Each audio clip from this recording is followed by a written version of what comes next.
Time యూపీఎస్సీకి tuitions only in Tirumala IAS institute Chaitanyapuri. Call చేసి ఇప్పుడే జాయిన్ అవ్వండి. అమ్మతనానికే కళంకం తెచ్చేలా ప్రవర్తించింది ఓ మహిళ.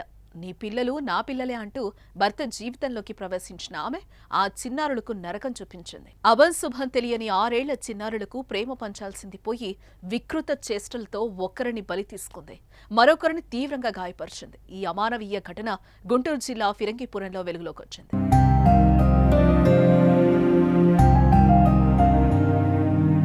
పల్నాడు జిల్లా ఎడ్లపాడు మండలం కొండవీడు గ్రామానికి చెందిన కంచర్ల సాగర్ తాపి పనిచేస్తూ ఉంటాడు. కృష్ణా జిల్లాకు చెందిన అనూషతో 10 ఏళ్ల క్రితం వివాహమైంది. ఆమెకు మొదటి కాన్పులో 2 మగ కవలలు పుట్టారు. తర్వాత రెండోసారి గర్భం దాల్చి పాపకు జన్మనిచ్చి ఆమె చనిపోగా ఆ చిన్నారిని దత్తత ఇచ్చేశారు.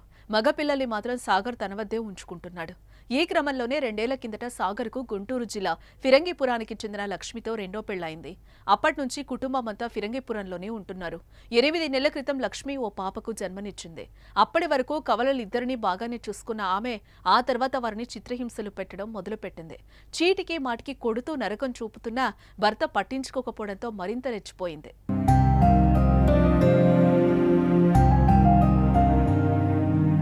మరోపక్క ఆ పిల్లల్ని ఎంత కొట్టినా తిట్టినా భర్త ఏమనకపోవడంతో ఆమె మరింత సైకోలా ప్రవర్తించింది.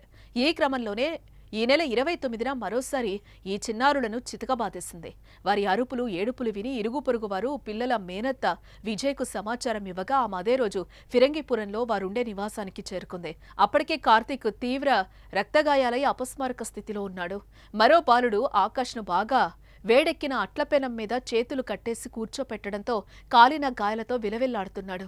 అది చూసిన ఆమె భార్యాభర్తలను నిలదీయగా పిల్లల్ని తీసుకుని వారు కొండవీడు వెళ్లిపోయారు. దీంతో విజయ స్థానిక పోలీస్ స్టేషన్లో ఫిర్యాదు చేశారు.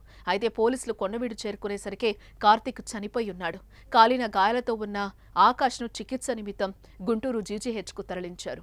కార్తీక్ ఆకాష్లు తన వారసత్వానికి అడ్డొస్తున్నారని కక్ష పెట్టుకుని లక్ష్మి దారుణానికి పాల్పడిందని విజయ బంధువులు ఆరోపిస్తున్నారు.